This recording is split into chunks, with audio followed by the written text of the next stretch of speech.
Subtitles பண்ணிகிட்டு இருக்கேன். So ட்ரீமர்ஸ்க்கு அருவி படம் கொம்பன்லாம் பண்ணியிருந்தேன். ஸோ அப்போயே அங்கே போகும்போது சரி இந்த ப்ரொடக்ஷன் ஹவுஸ்க்கு ஒர்க் பண்ண மாட்டோமா, நடிக்க மாட்டோமா அப்படின்னு இருந்தது. And thanks to Kamal Haasan sir.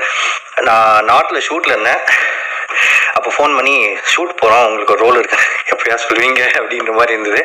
But I was like அங்கேருந்து ரஷ் பண்ணி வந்து தே செட் லைக் இல்லை Kamal Haasan was like very particular that நீங்கள் அந்த ரோல் பண்ணால் கரெக்டாக இருந்திருக்கும் அப்படின்னு. ஸோ நடிகர் பிரதீப் விஜயன் நிறைய படங்களில் நடிக்கலானாலும் சில படங்களில் நடிச்சிருந்தாலும் மட்டுமும் கூட நல்ல குணச்சித்திர நடிகர் அப்படின்ற பெயர் வாங்கின ஒரு மனுஷன். அவரோட ஃபேமிலி கேரளாவில் இருக்காங்க. அவருக்கு கல்யாணம் ஆகலை. சென்னையில் பாலவாக்கமில் ஒரு வீட்டில் தனியாக தான் இருந்திருக்காரு. அவருக்கு தெரிஞ்சவங்க எல்லாமே அவரோட ஃப்ரெண்ட்ஸ் மட்டும்தான். ரொம்ப ஃபன்னியான பர்சன், ஜாலியான பர்சன், யாரையும் கோவமாக திட்ட மாட்டார், ரொம்ப சாஃப்டான பர்சன் அப்படின்ட்டு ஒரு பேர் வாங்கின ஒரு நல்ல மனுஷன். ஒரு 2 நாளைக்கு முன்னாடி காலையில் எழுந்திரிச்சு வாக்கிங் போயிட்டு வந்திருக்காரு. அவங்க அம்மாவுக்கு குட் மார்னிங் மெசேஜ் அனுப்பியிருக்காரு. வீட்டுக்கு வந்து 1 கிலோமீட்டர் வரைக்கும் நம்ம வாக் போயிருக்கோம் அப்படின்ற விஷயத்த நோட் பண்ணிவிட்டு ரெஸ்ட் ரூம் போயிருக்காரு.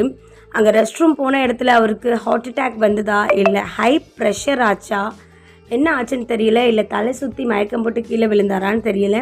அப்படியே சரிஞ்சு போய் பாத்ரூமில் உட்காந்துருக்காரு. பக்கத்து வீட்டில் உள்ளவங்க தொடர்ந்து ஒரு நாளைக்கு 3 டைமுக்கு மேலே கதவை தட்டி பார்த்துட்டே இருந்திருக்காங்க. பட் எந்த ரெஸ்பான்ஸும் இல்லை. அவங்களோட ஃப்ரெண்ட்ஸுமே தொடர்ந்து 2 நாள் கால் பண்ணிகிட்டே இருந்திருக்காங்க. எந்த ரெஸ்பான்ஸுமே இல்லை. அப்படின்ற பட்சத்தில் பக்கத்தில் இருக்கிற தீயணைப்பு போலீஸ்க்கு இன்ஃபார்ம் பண்ணுவோன்னு இன்ஃபார்ம் பண்ணி கதவை உடச்சி உள்ளே போய் பார்த்தா பாத்ரூமில் மூக்கில் ரத்தம் வந்த நிலமையில் சரிஞ்சு போய் மனுஷன் உட்காந்து இருக்கார். ஆல்மோஸ்ட் அவர் இறந்து 2 நாள் ஆச்சு அப்படின்ற ஒரு விஷயத்தை மட்டும் டாக்டர்ஸ் வந்து சொல்லியிருக்காங்க. ஆனால் இறந்ததுக்கான காரணம் மாரடைப்பா, இல்லை ஹை ப்ரெஷரா, இல்லை வேறு எதுவும் ப்ராப்ளமா அப்படின்ற விஷயத்த இப்போ வரைக்கும் டாக்டர்ஸ் சொல்லவே இல்லை.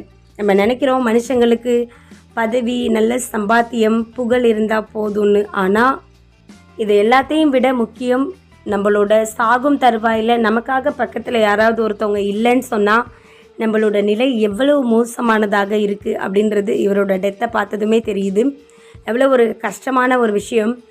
பார்க்க ஆள் எவ்வளோ பெருசாக இருப்பார். பட் எல்லாரும் அவரை பற்றி என்ன சொல்கிறாங்கன்னா ரொம்ப ஜாலியான பர்சன், ரொம்ப காம் டவுனான பர்சன், ஒருத்தவங்களை கூட கோவமாக திட்டாத பர்சன், அப்படி இப்படின்னு நிறைய நல்ல விதமாக சொல்கிறாங்க. பட் அவர் கூட அவருக்கு துணையாக யாருமே இல்லாததுனால அவர் இறந்து 2 நாள் ஆனதுக்கப்புறம் தான் அவர் இறந்து போயிட்டார் அப்படின்ற ஒரு விஷயமே அவங்க வீட்டுக்கு தெரிஞ்சிருக்கு. இப்போ தான் அவரோட பாடியை வந்து கேரளா எடுத்துகிட்டு போயிட்டார்.